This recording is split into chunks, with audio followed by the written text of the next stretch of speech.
Hello, everyone, and welcome back. It's 440 with Chris, Willie, and Trevor, part of the Nova Insider Network and brought to you by Homefield Apparel.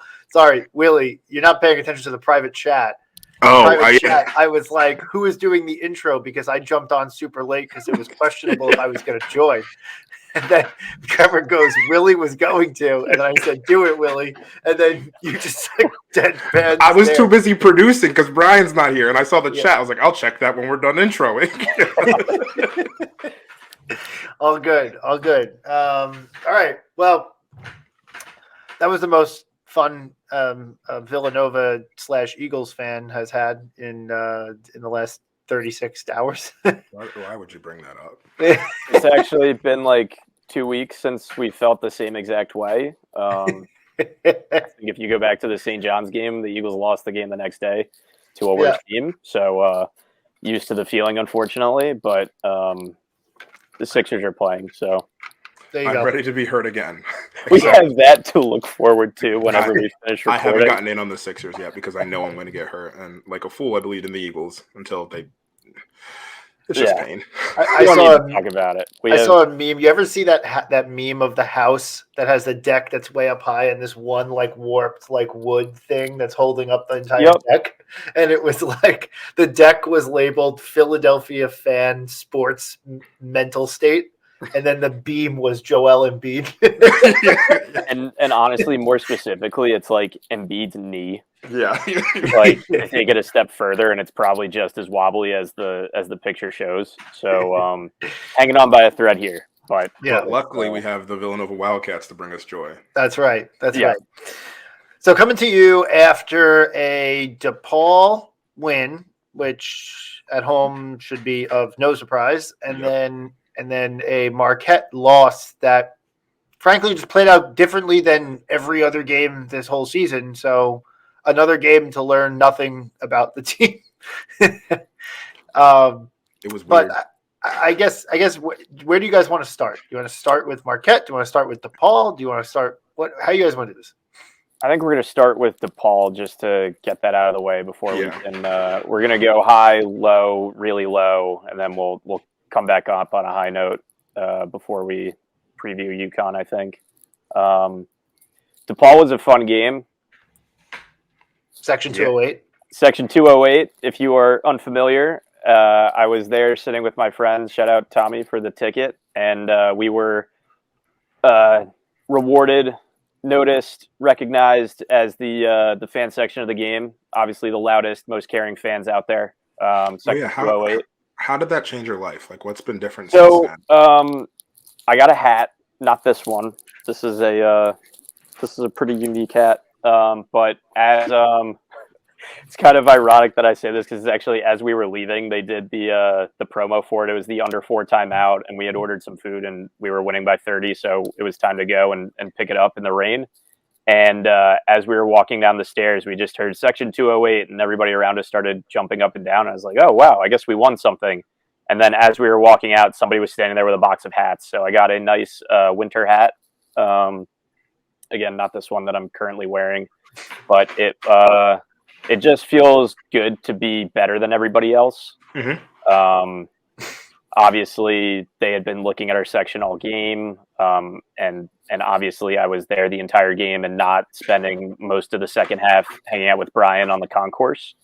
So everything went as it should have and as it was expected to. Definitely not a shot at the student section, but we were just better. In all seriousness, like it was a fun game. Brendan Hausen. Not again. Yeah, man. Trevor's gone. Trevor, get a better internet provider. Come on. R.I.P. And he said Brendan Hausen was the last thing that he said. So Brendan Hausen was an electric factory in the first half of that game. Yeah. Yeah, it finished with 5 3-pointers. Had another bucket, which we'll talk about a little bit later. One of his only 2-point buckets in his Villanova history. One of, I think, like maybe 5 or 6. We've known this, but like when he's hitting his shots, it's a completely different dimension to the team. I'm going to kick out this guy, and then I'm going to pull in the other one. Yeah. It's just Where'd you What's lose up? me? you said Brendan Hausen, and then we Brendan jumped in to Hausen, say he was that's an it. electric factory. Yeah, couldn't miss. Yeah, I think I spoke so highly of myself, my Wi-Fi had to humble me. Sorry about that. Hausen couldn't miss. It's hard to take anything away from DePaul games, honestly. Yeah. Like they're so bad. The one thing that you did see was that we started to make an emphasis on going inside with our offense and not shooting the thing. We just talked about the Brendan Hausen threes, but that was really the only 3 balls that we were shooting. There was a couple others by Bamba, I think, but but we made an actual emphasis to go inside out and got Deshaun Nelson, who torched us last year. We got him in foul trouble. He actually was having a pretty good game, and I don't know why Stubbs didn't manage his minutes at all, because he was like 4 fouls with like 16 minutes left in the game. Yeah. He's a horrible coach. But then but anyway, we found him at the game was already in hand, like easily in hand by that point. But still, it was good to see the offense flow, and it seemed like the offense carried over into the Marquette game. Yeah. One thing to call out, we attacked inside. A person that, honestly, a tale of two halves for this person, realistically. Tyler Burton, first half, he was chucking threes, and he went 0 for 5 from 3. And then in the second half, and we talked about this in one of our group texts, Burton did what he should be doing. I think there's room for him to develop in other world spaces, yada, yada, yada. But, what he should be doing for this team is attacking the boards, cutting, being in the dunker spot, playing not as much on the perimeter. And honestly, I would like to just inverse it, where it's Eric on the perimeter and it's Tyler playing in the dunker spot, playing down low. And then if there's a possession that we want to get Eric the ball in the post, then we just switch it and let Tyler be out there. He's fine on the perimeter, but it's clearly not where he's supposed to be. Him cutting to the basket, him just moving off the ball, which we already know, sometimes our offense, we're not moving off the ball that much. It's a lot of swinging and cut packs, just swinging around. We're not even cutting because we're not really penetrating that much, with the exception of a person we're going to talk about a little bit today, Mark Armstrong, who's I think starting to figure things out. But all in all, Burton played really well in the second half. I mean, he finished with 14, 10, and 4, even assists. And I think that we saw, and including the Marquette game, maybe the offense is actually figuring some things out. I'd like to see Burton. I'm fine with him shooting some threes, because if you got an open 3, you take it. But it's almost like in football, you establish the run to free up the passing game. For Burton in this Villanova offense, he's got to establish his cutting and his driving and his dunking and his 2-point finishing to establish his 3-point shooting. Yeah. I'm laughing at the 2-point finishing, because I think Burton gets blocked 5 times a game. It's crazy. But every block is the worst block of all time. He goes for it. I give him credit for going for it, but it reminds me of when Bridges tried to dunk on Konate.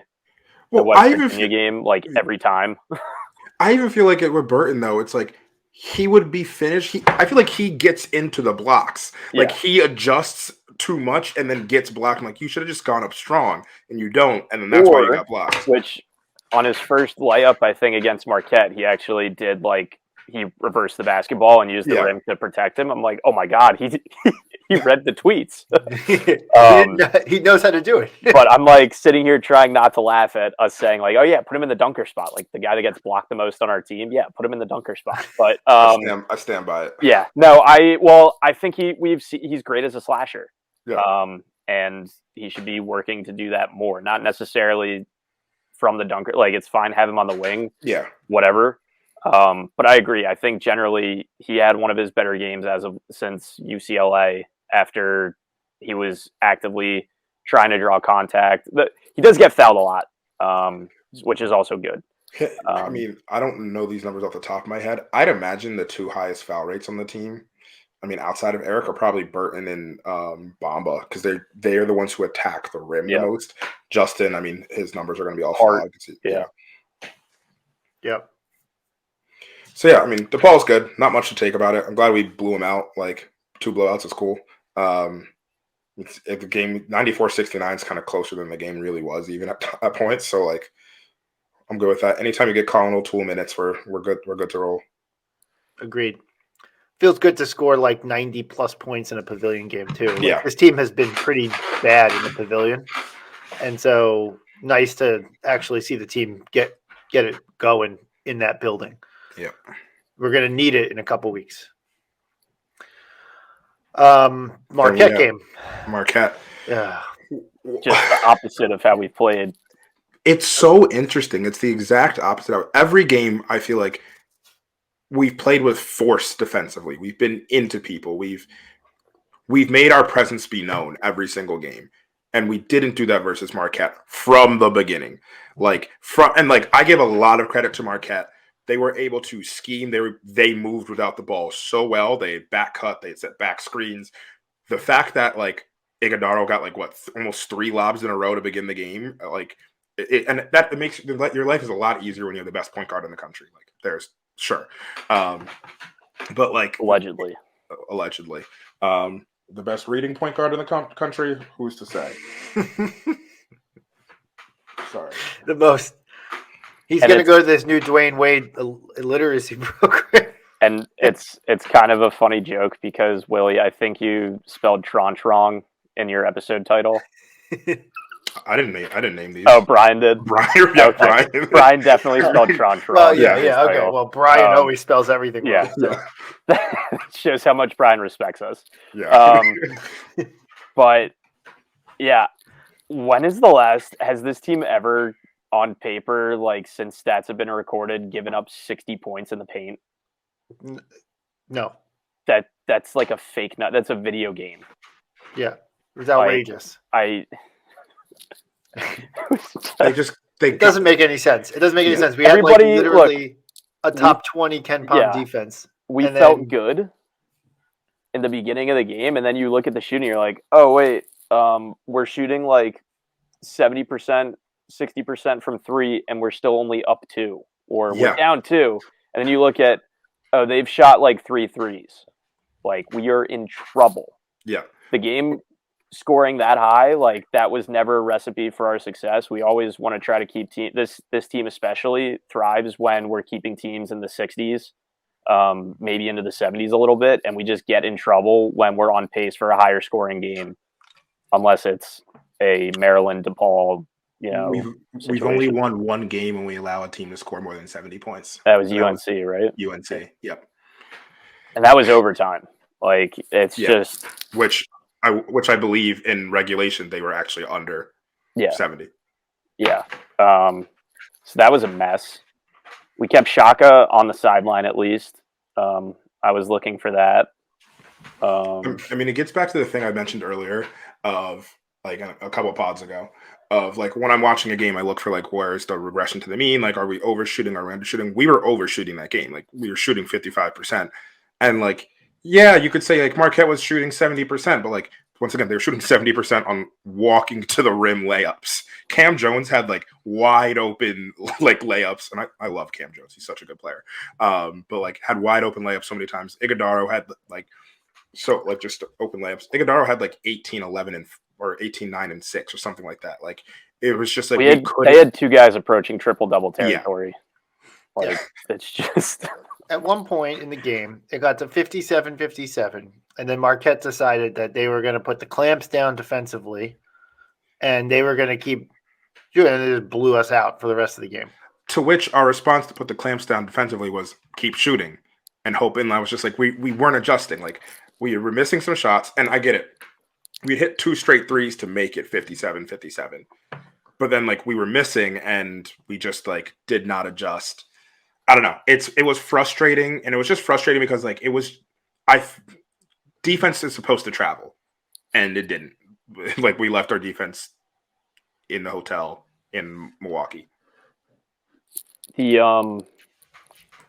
I don't. The worst part is I don't even know if they actually put the clamps on or if it was just the time for our offense to just forget how to do anything. And yeah, the answer was like, screw it, I'm gonna shoot it. And it was just it was painful. What like I can't believe they were allowed to do that to those rims, for that like 6 minute stretch.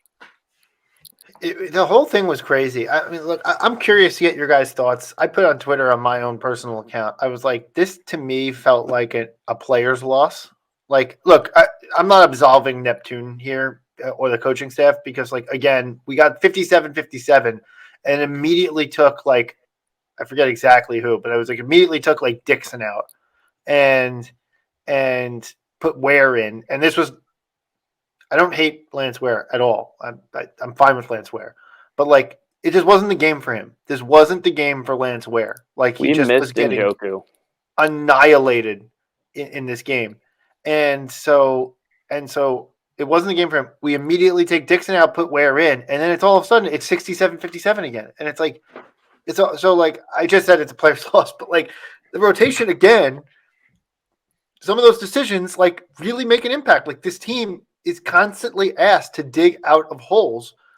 And when they do, then we just switch it back and get into another hole. And it's like, come on, like you ride your hot hand. That's like a known thing in coaching. Like it's very easy to do. At the same time, from like a game scheme adjustments perspective, I just find it impossible that we didn't make adjustments and that we didn't have a game plan to handle what Marquette was going to throw at us. I just refuse to believe that something as obvious as what was going on wasn't game planned for or whatever. And if you read the players' tweets on Twitter, like the Gillespies, the Ochefus, even A Ray's tweets on Twitter, like they were all kind of like, and this happened a couple times this year, kind of dogging the guys a little bit, like kind of dogging the players a little bit, like what are we doing out there, right? Like you guys got to like, what is this defense, right? Like, and I don't feel like it's a coach schematic issue. I felt like it was just like the guys were just not reading anything, not picking it up. Like it seemed like they just wanted to get into a shootout with them. They had never seen a pick and roll before. I think this was. I think we missed Longino and Njoku more than I thought we would going into this. Just that extra layer of kind of perimeter defense and somebody that Longino can switch onto the bigs and hold his own a little bit better than Mark and Brendan can. I thought Njoku might have been a little better equipped just to bang with those guys down low than Ware was. Ware has the unfortunate like streak of getting switched onto guys who aren't necessarily hot or shooting well and then just getting threes drained in his face constantly, going back to Kansas State. But it was just kind of tells you it's on him. Yeah.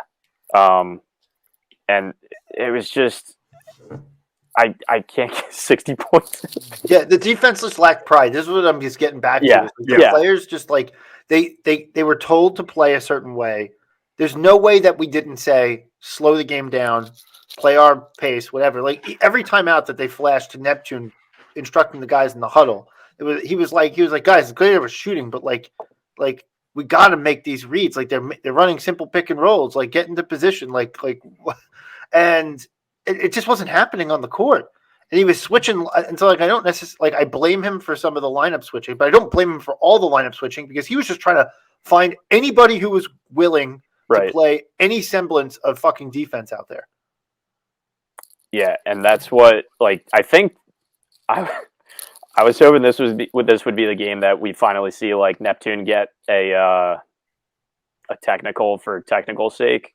He was jumping up and down on the sideline, yelling at his guys as he should have been. I didn't think there was anything with the refs like too much in this game that I was like, oh, this is egregious or anything. But like, you gotta like I don't know what he's supposed to do if he can't get them to care. Like, who's supposed that's a team leadership thing from the players that like you have to have a sense of pride in your defense here. I know Justin still isn't 100% back.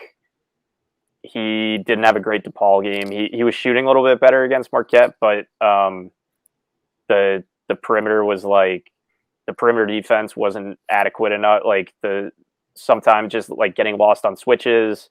Obviously, nobody could stop their bigs. Kolek was just going to dissect whatever coverage he got, it seemed, and then he even started making shots. Like it's tough to watch.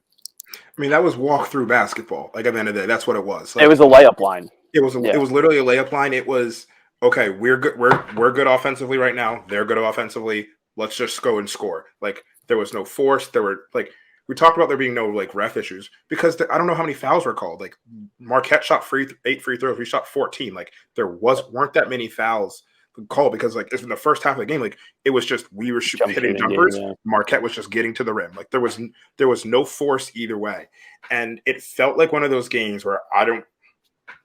A la like what 2018 would do at times, where it's just like we're just going to outscore you, but like Marquette's better than us. Like we can't just outscore Marquette. You have to stop them on the other end. Like 2018 had 6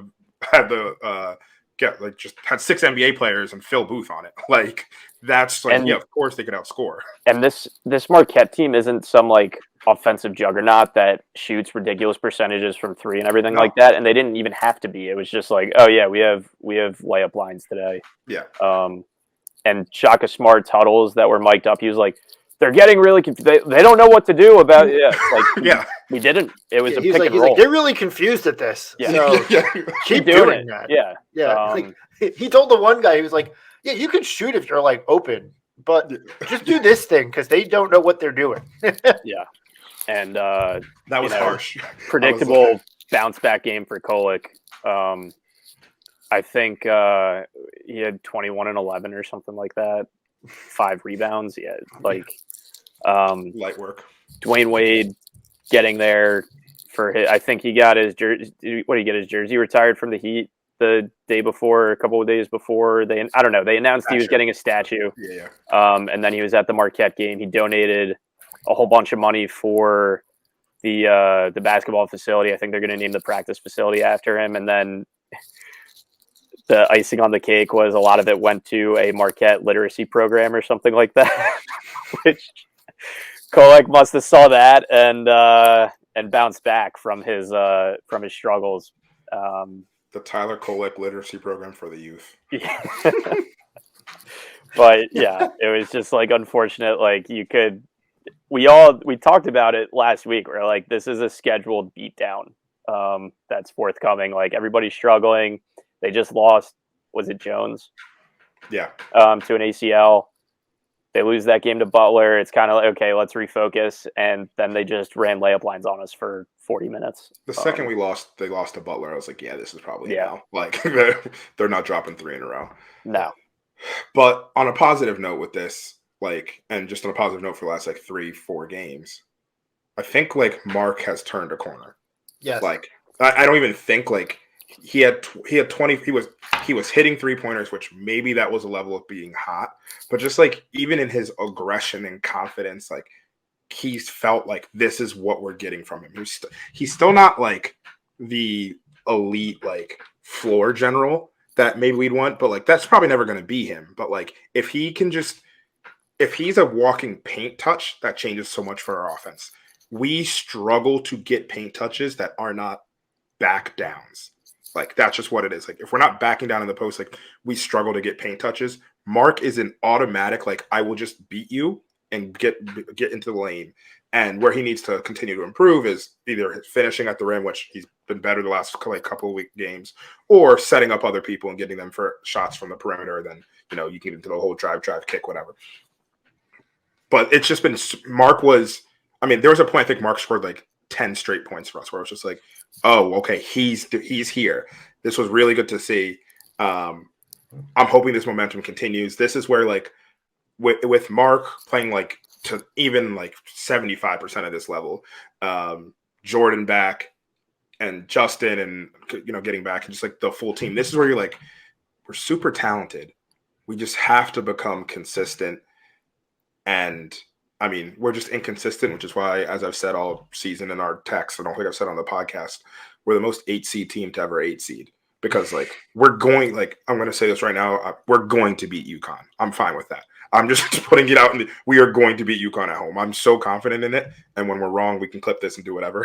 But we're going to beat UConn because we're the most 8 seed. Timestamp down now. Yeah, the most 8 seed team to ever 8 seed, and it just like it makes sense at home in our first real Wells Fargo game. Like, yeah, this is just going to happen. So yeah. So since the Mark point, since the Xavier game where he was inexplicably not playing when we desperately needed someone to bring the ball up in the last 5 minutes, he's had 3 career high scoring outputs in a row. I think. I think they said that on the broadcast. Yeah. He has scored more in the last game than he did before and before that and so on. I don't know if 12 or 13 was his previous career high, but he had 24 against Marquette. And I think 15 against DePaul, 14 against St. John's. We're seeing him figure it out. I know he had a couple of airball threes that were probably ill-advised shots, but he made his first 3, I want to say. Like his first 3 attempts in the game. It kind of opened things up for him. Guys were closing out a little bit harder, and that's like, I'm getting to the paint now. He's so fast. I thought he could have he almost snatched a pair of ankles on but then he like pulled the ball back out in the second half. That I was really hoping that guy was going to end up on the floor, but he kind of just like skidded away. Yeah. But he's been playing great. He's been playing more minutes. I think that's very important for this team going forward this year and for our chances next year too. I mean, yeah, that's the Mark who, if we ever think he's going to play at the next level, this is the level he needs to be at. Yeah. And like, obviously shooting is the key to that. There's only 2 other guys who I've seen in a Villanova uniform, and it's really one that I've seen in this latest era of Villanova basketball, or since 2000, I guess I'll say, who could be a walking paint touch with his speed and just his ability to get to the spot that he wants to get to because he's just more athletic than anybody else at that point guard position. Kyle Lowry and Malik Waynes were both the 2 guys who could blur to a spot like Armstrong can. And candidly, Waynes, just because of the way that his whole career went at Villanova, which I'm glad that we've kind of resurrected all of that and kind of made that good with time. But it wasn't as much him. It was really Kyle Lowry, even though it was only 2 years. Like Kyle Lowry just got to his spot. Like Kyle Lowry couldn't shoot the ball. He was like the worst 3-point shooter. Like there was open threes where the crowd was yelling at him, "No, do not shoot that ball." But like it didn't matter that the defense could sag, and it didn't matter. He could still get to the paint. Yep. And Armstrong is kind of that guy. And if Armstrong can have if he could get 1 or 2 threes a game just for like keeping the defense honest, he does not need to be a 3-point shooter. Yeah. But if he gets 1 or 2 just to keep the defense honest, so that defense has to take 1 half step forward, then he's at the bucket. Yep. So that's or at least forcing the rotation and getting an open teammate. Yeah. Right. And he's gotten a little bit better with the finishing over. Just a little bit better. Yeah. Yeah. Over the course of this season, he's contorted his body a little bit. He's gotten a little bit better feel for that. He's so athletic. Like I'm not even worried about that for him. I know it'll come. If not, he can just do like the Brandon Slater. Like I'm just going to try to dunk it every time, and he'll get fouled a ton. He's a good free throw shooter. So I'm not super worried about that.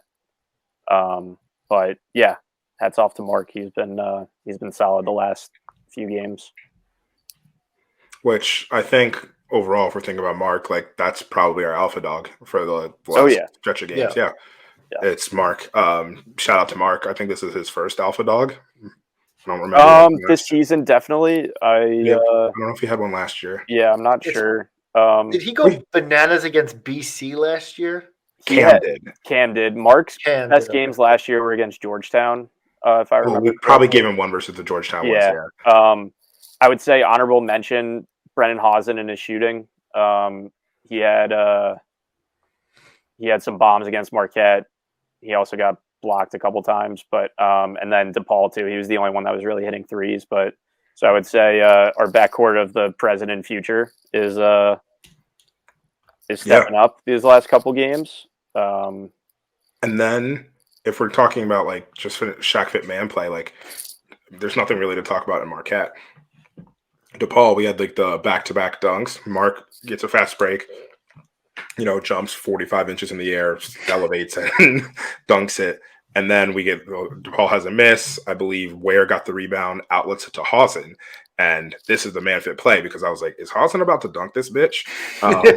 He was.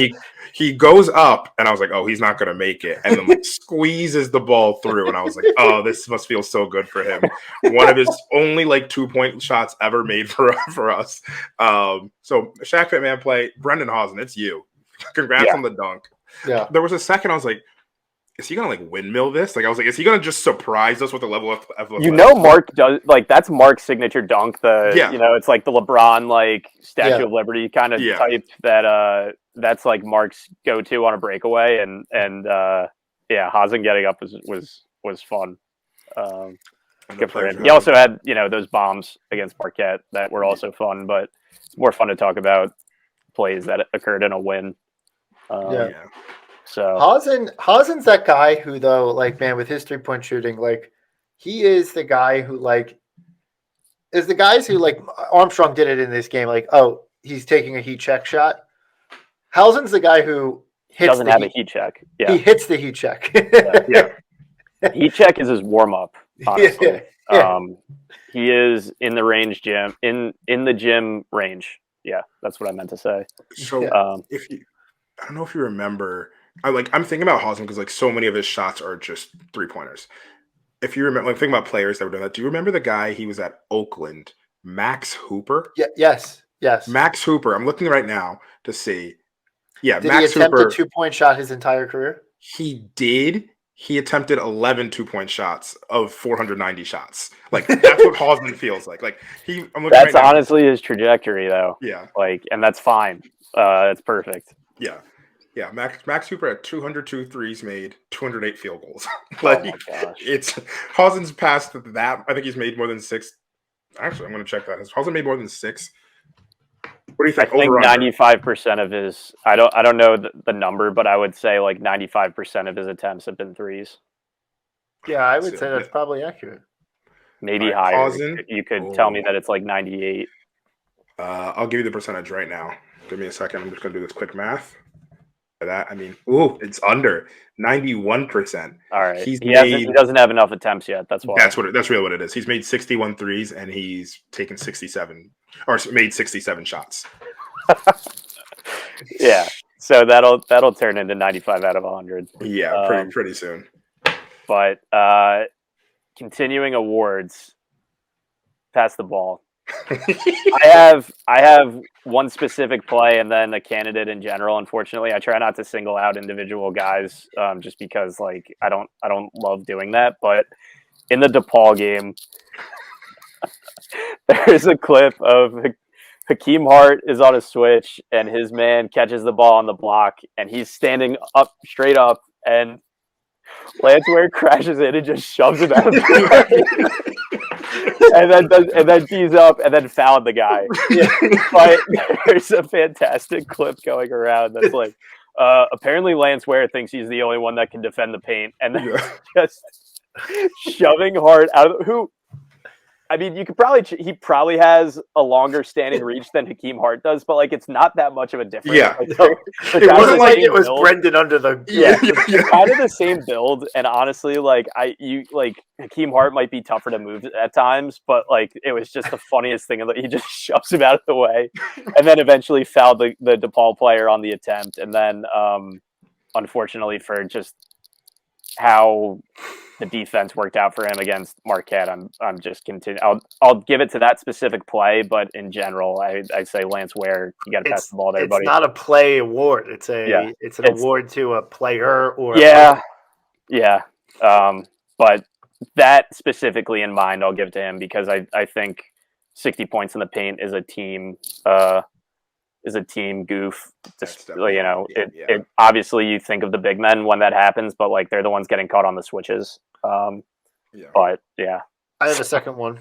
yeah, go for it. Marquette game, end of the first half. Justin Moore's 3-pointer. What was that, man? That is, Chris. What are you talking about? That's the play when we have the ball under 10 seconds. That was not the play. That's another thing. Is like people were like, I can't believe Neptune. That's what he fucking drew up, and I was like, there's no fucking way. That's what he drew up. Obviously, he There's didn't no draw that chance. up, but that's like The the ball was equivalent supposed to of reverse like back the to Eric Dixon. Dixon game winner attempts from last season. That it's like, I don't know, Eric, you're gonna have to hit a step back, but like Justin was like, it's Justin Moore time, and That's exactly what happened. Got his 3 blocked, leading to the transition Kolek finish. Outrageous. Just That whole play was crazy. Abomination. Like, here's the thing. Like, I don't even like being in a position to defend Neptune in these circumstances. It's just like people immediately, There are anytime anything things goes that wrong, are out of his control. yeah, because what happens is like bad play confirms the people's priors, Well, which is hold on. fair. And guess what? If this continues, if we look like we played against Marquette and St. John's for the rest of the season, we're not going to make the tournament. And as we've talked about, we're going to call for the head, right? Like at some point in time, like if you can't motivate your team, right, it's the coach's fault. But in certain individual Are plays, you listening, Nick Sirianni? yeah. Are you listening? In certain individual plays, it's like people are just like, I can't believe it's what Neptune came up with, and I was like, he didn't. That's like I don't even want to be in a position to defend it, but I'm tired of pointing it out though. Until like I just let those people exist in their like if you're gonna take the time to tweet that and be like, have that reaction, like I can't fix you. I'm sorry. Yeah. The problem is the pattern, right? Yeah. So like the response is like, well, I get that it was more in that time, but it's also been this other thing in this other time, and so it all comes back to the coach. And I was like, well, I get that the fish does stink from the head. That's how the saying goes. But at the same point in time, like if you can't expect Justin Moore to make the right read and right play in that moment of the game, then that's not like Jay would never have told what to do in that position. Like it's Justin Moore. You put the ball in his hands and you trust him to make the right read. He made the wrong read. Made the wrong read. All right, let's get to an ad read, which I'm going to press it. We're going to see what happens here, but ad read time. Today's episode of the Full 40 is brought to you by Homefield Apparel. Homefield produces some of the best quality vintage collegiate apparel on the market. You won't find better game day gear anywhere else. Homefield has the ultimate collection of old school logos and looks with the best quality around. Shop t-shirts, crew necks, hoodies, bomber jackets, and more at homefieldapparel.com. Don't forget to use code NOVAINSIDER for 15% off your first purchase. That's code NOVAINSIDER at homefieldapparel.com. All right, we're back. We're doing a UConn preview, or what's we're talking UConn. The preview Talking is UConn. we're winning by 8. The number 1 ranked University of Connecticut Huskies. For the Men's first time basketball. since 2009, which was weird, but I guess like every year, with the exception of last year, the year that they've won, like it's been a miracle run or miracle. Like it's just been like a surprise. They've run. gone on a heater, yeah. Yeah. It hasn't been like a great regular season team. It's just like we have these future pros that are gonna carry us, which is how college basketball works. That 2009 team that UConn had was pretty damn good. Yeah, they were excellent, but that was a UNC Destiny year. But that team was that was a ref job. That was a Villanova Destiny team year. But the was UConn the other one in that Final Four? Am I tripping? Yes, it was okay. So it was Michigan State. It was Michigan State beat them, and UNC beat us. But that was a good year. That was also a banner year for the Big East Conference because Louisville got beat by Michigan State down the stretch in that Elite Eight game too. So it was almost 3 Big East teams in that Final Four. We'll have that this year. I'm just going to manifest that. It's not going to be UConn. It's going to be St. John's, us, and Seton Hall in the Final Four. All of Chris's favorite teams. I love that. I love that for us. But yeah, I mean, Chris meant Seton Hall when he said us, just so everybody knows. We got UConn coming. Okay, And Willie. Donovan Klingen is playing. Yeah, so Klingen's back. I'm- What's his face is a walking triple double. It seems. Yeah. How do we pull out your manifestation of victory here? Yeah. So it's going to take well, first off, like let's just run through so anyone unfamiliar, it's the same UConn team, but not. It's a little bit different. Klingen's now back. He was injured. He's been playing. Klingen is going to be a top 15 pick in the draft. Incredible center, good in drop coverage, yada, yada, yada. Where I think the changes that this UConn team has really had is one, Cam Spencer has just been incredibly efficient for them. He is a 6'4" guard, does a little bit of everything.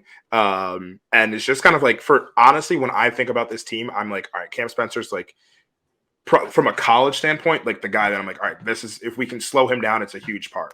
But then you start with Alex Caravan, who is also on draft radars and is a great wing, can shoot the lights out of the ball, all this. So Alex Caravan, remember, UConn fans were upset he didn't win Big East Freshman of the Year because Cam won, which once again, Cam deserved to win. Alex Caravan is also going to be a hell of a college player if he decides to stay, but he's already on draft boards.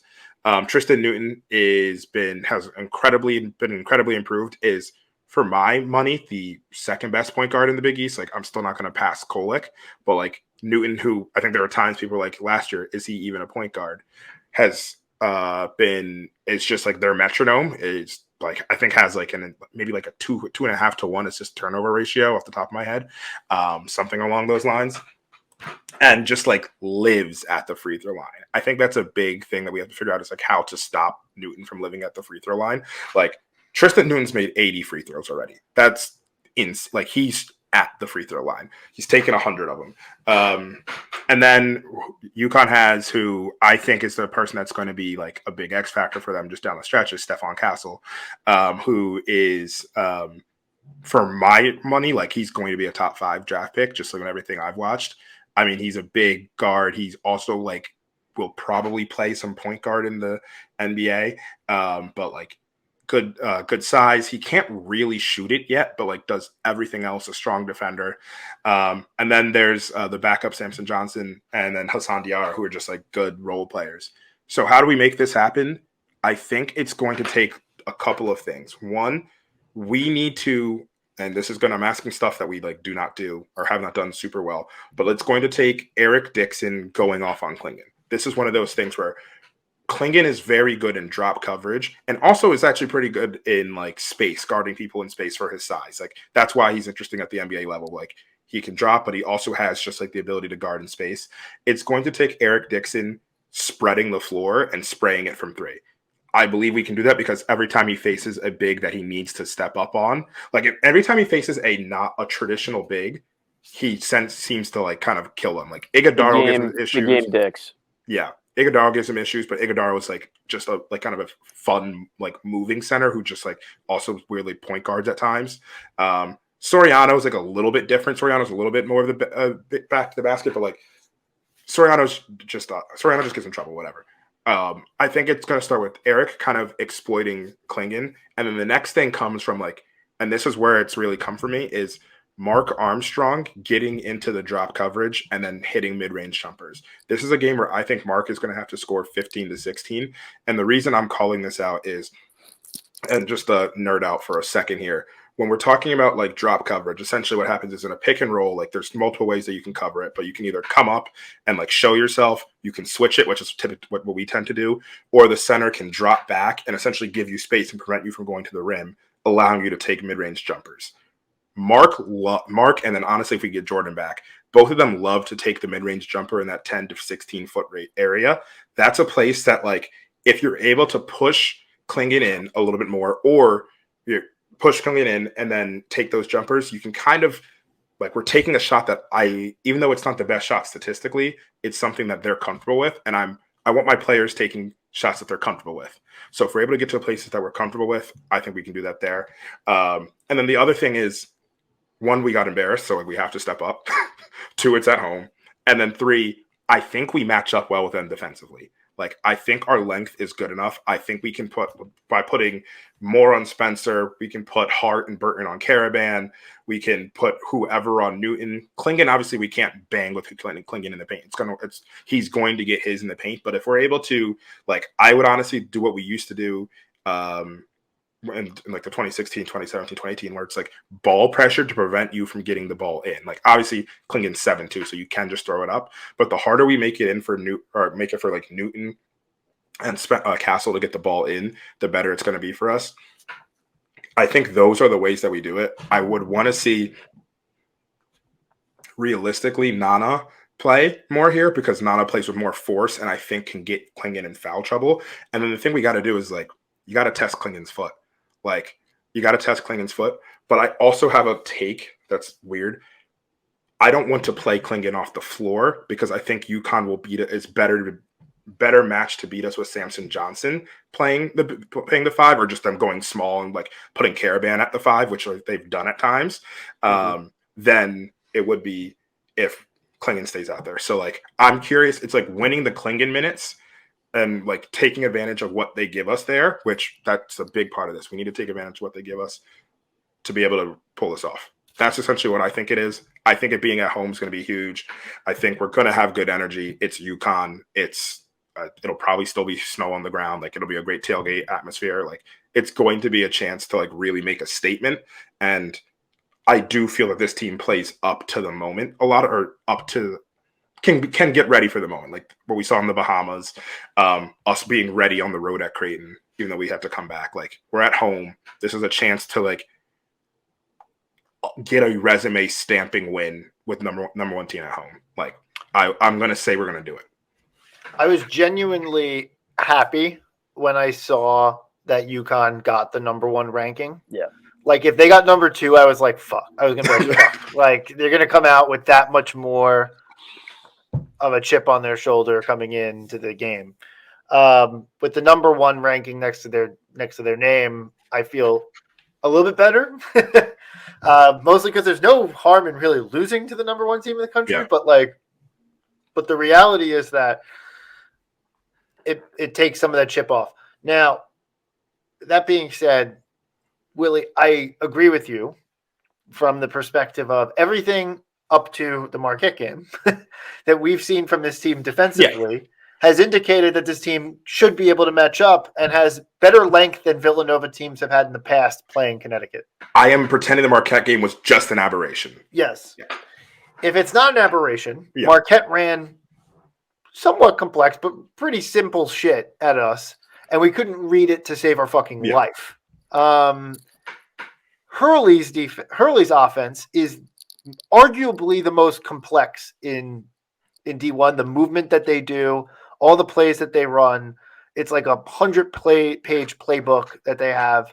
They run complex shit constantly to get different guys open, and part of their offense is predicated on they shoot the 3 ball really well. I mean, like, you see UConn and you're like, big UConn, right? Like, they've always seemed to have that one big guy, whether it's Sonogo or Klingon, or going way back in the day to some of the guys that they had back in the day. I'm drawing blanks on names. Okafor. Yeah, I mean, obviously Okafor. Hilton Armstrong. Yeah, Hilton Armstrong. There was the other guy that they had back. It was a 7-footer. What is it? Thabit.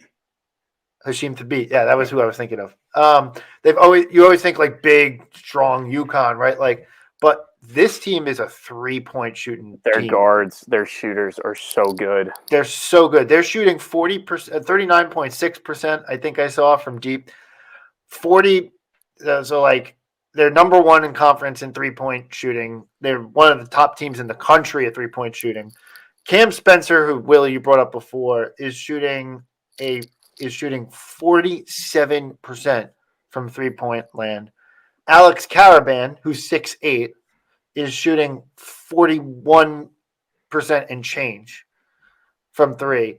And the smart thing about how UConn plays is that they run most of their 3-point shooting off of those 2 guys. Right? Tristan Newton takes a bunch, mostly when he's open. He's been a little bit slump of late, but still he can knock them down from anywhere. And so, and they run most of their 3-point shooting through those handful of guys. Hassan Diarra will come in and shoot a couple threes. Solo Ball was brought in as a recruit to be a little bit more of a shooter than he has been. He's taken 53 attempts and he's only shooting 28%, so he's not shooting all that well, but I think he will be a better shooter than that ultimately. But this team is absolutely fucking loaded top to bottom. Klingon plays or not, right? But they need to what we need to do. The one thing that's good is that they don't play a super up tempo. Like last year's team definitely exploited their athleticism better and got up in transition a lot more. They weren't the fastest team in the world last year, but they could play very fast. This team doesn't do that as much, but that's more of a personnel adjustment. Without Jackson and Hawkins, who were on the team last year. But that all being said, right, like this is an uphill battle for sure. Like Willie, I totally feel what you're saying in terms of, hey, I have to go irrational confidence. That's just what I'm going for right now. Yeah, so. no, I like fuck it, we ball, right? Like, Yeah, fuck it, we ball. Fuck it, we ball. But it's one of those games where I do agree with you that, like, hey, Newton is maybe has a little bit of an off game. We find ways to smother Spencer a little bit, or it's a matter of let him get his and beat everybody else. However you play that angle. The problem, of course, is then Caravan. But, like, I feel like we have the length with Hakeem Hart to guard Caravan. And, like, Bamba is a good defensive guard, and he's stronger than everybody on their team. So, like, he should be able to do pretty good work there. So, like, the length is there. Dixon can have a big game. I do agree with you. I'm struggling to predict a win here only because that Marquette loss is really sour sour. Yeah. I'm going to side with Willie here just because I think I've established I can't pick against us yet. I can't on paper or on podcast medium pick against us. My thoughts in the group chat are private and will remain so. But I think part of the key here will be the health of Longino and Njoku. Njoku sitting against Marquette was kind of a surprise, I think, to most of us. I think the official word was left knee soreness. And then Longino's been in a walking boot since the St. John's game when he rolled his ankle. So obviously we won't know anything about either of them until the morning of the game or the afternoon of the game. But I think if Njoku can play, like Willie said, it'll kind of be key. He's obviously bigger than Dixon and Lance Ware, and just to have another body that can have 5 fouls worth to give if he has to, and like we've seen him in big moments, he's come up with big blocks and big possessions for us. Hurley is on a rampage this season about the refs, so having them in our back pocket will be a big help to us as everybody is against UConn and nothing's fair to Hurley. So that's UConn another key to the game for me. Yeah, it's just it's not fair. Why do they call fouls on my team? Yeah, so it depends on what team shows up for me, obviously, but I would obviously prefer to see the team that beat UConn show up than the team that just played Marquette. But I think kind of how Willie mapped it out, you see the possibility there. 8 p.m. game, Wells Fargo, should be a loud building. UConn's going to travel well. The game's at 8 p.m.? Yeah. 8 p.m. Oh, yeah. God, we're by 16. It's going to be a big test to the dry January. Last year's game was at like 8 p.m. too. Yeah. It'll be a big test to the dry January. Fucking Hawkins came in and absolutely obliterated us. Yeah, that was the old profile picture for me. That I'm reaction to that. I'm actually less confident now that I know it's at 8 p.m. Like I've lost. Is there any chance we can play at 11:30? Yeah, 11:30. I'm betting my life savings on it. In the morning. Yeah. But it's 8 p.m. Certain players got to get out to the bar after the game. Yeah, we'll see him on the bull at Xfinity after the win. So won't say a word. Yeah. Won't say a word. Yep. I think it's going to matter what I need to see the Creighton game happen first. Like they play Creighton tomorrow. Yeah. If they beat Creighton at home, then I feel better about a win. If Yeah, they lose to Creighton, they will. It's their $2 beer night, I think, and they hate Creighton like everybody else does. So Where are they they playing do them? hate Creighton. They hate Creighton. Where are they playing them? XL or Gamble? Gamble, I think. Yeah, It's like Gamble. It's Jover. UConn by 30. But I don't know. Any other final thoughts on UConn? I am 65% serious about what I've said. I'm 100% serious. So it's yeah. Well, fuck it, we ball. Exactly. I'll tweet the graphic, but we've been throwing around in the group chat this it's so over, we're so back, type of graphic in the group chat. We'll tweet that out for the game. But it's definitely in that territory. We should tweet that before every game, just like where do we feel we are? We are in the we're plotted every game. Every game where we think we're at. Yeah. I'll add it on to the good morning tweet. Oh, also this is where we are on the We Ball graph this morning. I'm on the it is what it is. Yeah. So but I do think we win. I think we win. I think we sneak out like a 2-3 point win. I just want to have fun. Yeah, I just want to have fun. Don't make me sad again. Can't do 2 weeks in a row. Before we wrap things up tonight, Willie and I, when we thought we were going to have free reign over the pod today, because Chris might not have been jumping on, came up with a new segment. This new segment is our random Wildcat of the week. We were talking about how there's that meme format where it's like, instead of therapy, Med will just name old sports players. So instead of therapy, Willie and I were just going to name old Villanova Wildcats. I think we'll see how this goes, but I think we're probably going to turn this into a weekly occurrence, just focusing on one guy, what he did for the Cats, what he did after, what he's up to now sort of thing, just kind of shooting out of the hip, seeing what we can remember and what we can look up as we talk. And this week we landed on James Bell as our random Wildcat of the week. So James Bell, the most popular player to ever come out of Montverde Academy. Exactly. I had no idea that's where he went to high school, as Wikipedia tells me. But Chris, he played closest to your tenure at Villanova. He was your contemporary, right? I love that. No, he was not. No, he was mine. Which tranche of your college He was career? Willie's contemporary. Yeah. I know, but you were 2009. He got here in 2010, right? Didn't he? He got here in 10-11. So 10-11. Okay. 2 years after gap. me. Yeah. 2 year gap. So Willie, tell us about your very close personal friend, Taj Bell. Taj Bell, what a guy.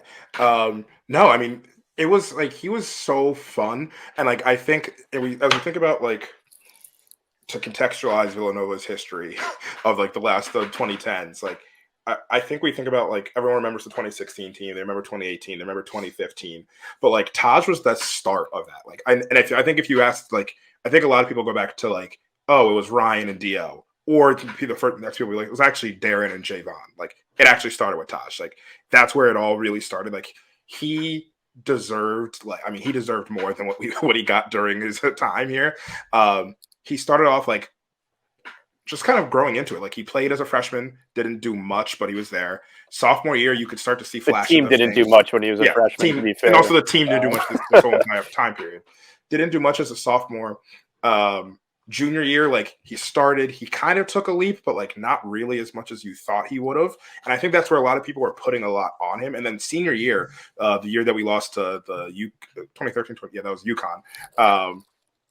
Like, he took a leap, and he was one of the best like players in the Big East. He averaged, what was it, like 14 and 6.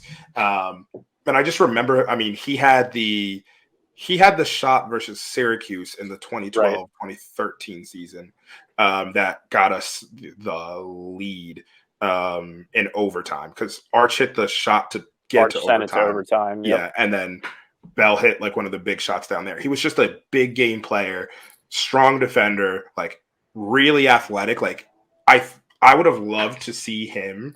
Like if I could have added him to the Phil Booth Pascal team, I'd be so interesting. Like I think it would have just given them such a cool. I mean, he'd be great on all the teams. Let's be very clear. But he just like he was such a good player and like unsung and underrated, and just like a player that I think when we called out, I wanted to kind of be like, hey, he was like huge for us and a huge part of like the legacy being where it is of like Jay Wright development and all those different things. Like, yeah, he kind of underachieved if we really want to get into it because he was like a high school All-American, but he found his way and he really became he was all Big East player. Like I love James Bell.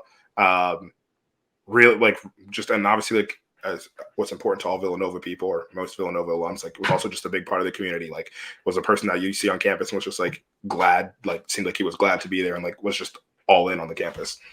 Yeah. When I think of James Bell, I think of that Syracuse game, and then the Battle for Atlantis run. Him and obviously that's kind of like one of the places we look to what started that golden era of Villanova basketball. James Bell, Dylan Ennis, Ryan Arcidiacono, those guys had an unbelievable tournament that I'm going to say he was MVP. I think he was. But outplaying Andrew Wiggins. What happened, Willie? Yeah, first off, he outplayed Andrew Wiggins. I just remembered he was also the shot that beat St. Joe's when the Halil Kanasevich game. Oh, he caught fire in that game, which like brought us back there. So like actually he did it. Sorry, that was like a big reaction. Yeah, no, Willie looked like there was somebody like that just invaded his apartment on camera for those who can't see. But yeah, when I think of James Bell, I group him, like you said, with Darren Hilliard and Javon Pinkston as those are the guys that deserved so much more. Like they were so close to reaping the benefits of what they had sowed for their careers at Villanova, and they just missed it by 1 or 2 years. But those are kind of like the founder, the beginning of that era, and just fun guys to watch. It was always he will always have outplayed future number 1 pick Andrew Wiggins in Atlantis. He was the Battle for Atlantis MVP. Played all over Europe. I think he's in. Wikipedia says he's in Japan right now. Poland. But that are very similar to each other.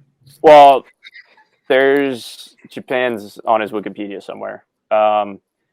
He's one of those guys that I'm sure once his international career wraps up, he will be more of a feature back in the practice facility and around campus a little bit. He's honestly one of my favorite players of those early 2010 teams. Yeah, I mean, he's like, for professional career, it's been like 10 years, and he's still playing. Yeah, he's still playing. Like, yeah. So like a little less than 10 years, but like I think this is year 10. Yeah, he's on track to run into Scotty Reynolds at some point. The paths will cross. Yeah. So back when I was in school, it was back in the day, back in NAM. Tell me about the war, Chris. Back when I was in school, it was like Villanova was guard you, right? Like it became the thing with the Lowry, Foy, A-Ray, Nardi, Corey Fisher, Stokes, etc. That whole Scotty. Yes, of course, Scotty. Like that whole group, it became guard. Like Villanova started to become known as Guard U, right? And then, interestingly enough, though, like when I think about like what made Villanova great during its final 4 years was the play at the wing position. Obviously, the bigs like made a difference in terms of taking us to the next level in terms of winning national championships with that. But like the wing, like I always said, like Villanova is called Guard U, but it's quietly Wing U. We have like 4 Julius Erving Award winners in the last 10 Yeah. years or something like that, which is the best small forward in college basketball.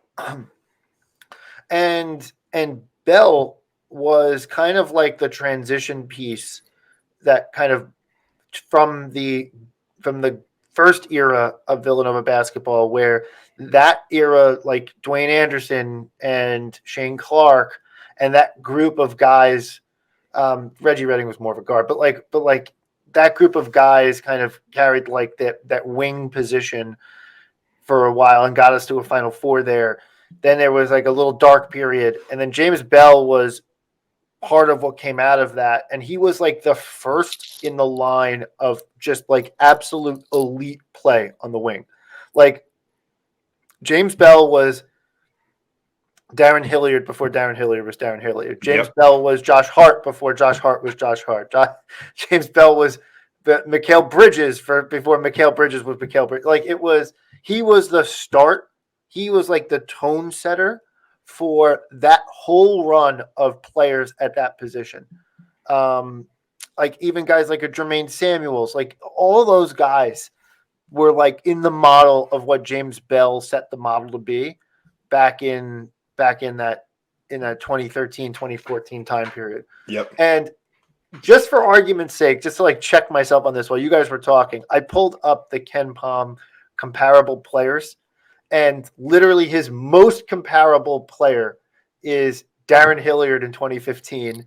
And then 5 down from that is Mikal Bridges in 2018. So like, it's odd to have 2 Villanova guys in this, like other Villanova guys in like the comps area. But just to show you how much he set the tone of how like the whole program played through that 3, the 3 position from like there on out. Like he was just terrific in that role. I give him a lot of credit because much is made of the Arch and Oshefu class, and to a slightly lesser extent, the Hilliard and Pinkston class, of how those guys turned around the program. But James Bell actually had to live through the utter fucking shit show that happened from 2010 to 2011, 2011 to 2012, and then the beginning of 2012, 2013 to kind of bring that program back. Like he was there, he went through it. It would have been much easier for him to quit, right? Like, and many guys did. Many guys left, right? Like, so like he didn't. He stuck it out, and he really went through it, like really bad. Yep. And so for him to take that leadership role and push the program back into the limelight was, after not really having had a base to do it, that was awesome. He was he was absolutely spectacular in that 2014 season. If the Julius Erving Award existed then, it only was created the next year. Oh, bye, Trevor. If the award existed then, it would have been. He would have been a finalist for it. Let me pull Trevor back in because he has the internet of a 19 per. Actually, I thought Chris froze, and then I stopped, and then it started buffering, and I hit refresh, but before it reloaded, it started going again. So I did all that for nothing. Yeah. But yeah, I mean, he was. I mean, yeah, if that award existed before then, he probably would have been a finalist for it, if not won it. I can't remember who else was a candidate then, but regardless, like, he deserves his flowers, and I'm glad we're giving him it. Like, I'm glad we're doing this because, like, talking about some players from the past who just like did not get their flowers, I think it's going to be like it's good to hear. He had metal rods inserted to his legs his freshman year because of a stress fracture in his tibia. Okay, in the back of my head, I was like, wasn't he injured? But like, he played enough that I never really thought about it. But yeah, he only missed. I guess that surgery was probably over the summer because he missed the first 5 games of his freshman year. But you get metal rods inserted into your legs and only miss 5 games. I dare you. Yeah. Yeah, he is. He is very important to where we are now and what was built in the second half of Jay Wright's tenure at Villanova. 1,000-point scorer, just a stud. Was leader on the team that won the first Big East championship of the new Big East. Am I making that up? I think I'm right. Nope, you made that up. Made that up. We didn't win that. Well, we won the Big East regular season. Regular Not season. regular, Yeah. Sterling. I was going to say that team. Yeah. No. Lumped Sterling out Gibbs against broke Seton my Hall. heart while I was in St. Mary's. I remember this. As we all know, the Big East regular season is harder to win than a national championship, so he will always have that. And first of the Bahamas dynasty that Villanova is. So, shout out to James Bell. Yeah. Speaking of Seton Hall, by the way, I know they're up like 40 on St. John's right now. Wait, really? I haven't been murder town. They went on a 28-0 run. The Big East is so good in the middle. Big East is so ridiculous. Weird. Yeah. That's not the middle anymore. That's the top, unfortunately. Sure. I guess you're damn right. I'm sorry. Dude, as we transition out of this segment,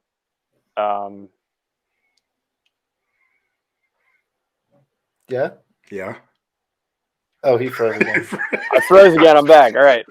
You don't need therapy. You just have to talk about a random Villanova player every week. So that is your random Villanova player of the week. Love that.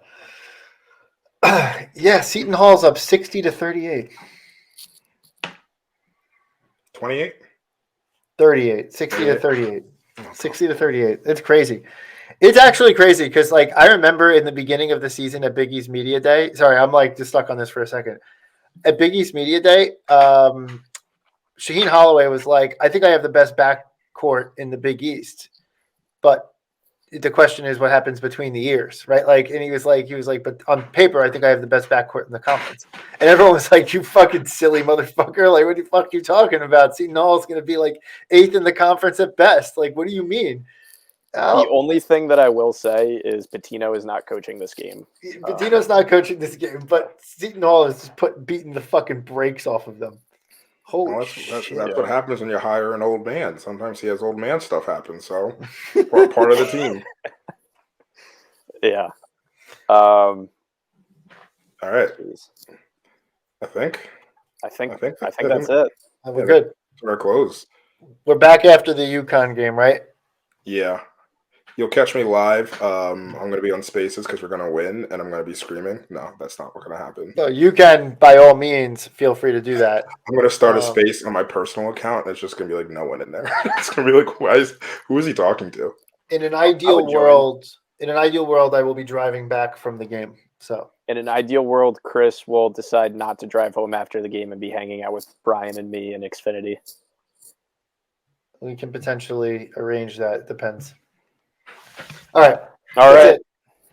Oh, don't fucking storm the court if we win. Oh, yeah, for the love of God. We're a big boy school. We've won national championships. We were in a Final Four 2 years ago. Storming the court is for mid-majors. I have a different reasoning, but I'm not going to argue it here. Yeah. All right. Catch you later. Peace. As always, let's go.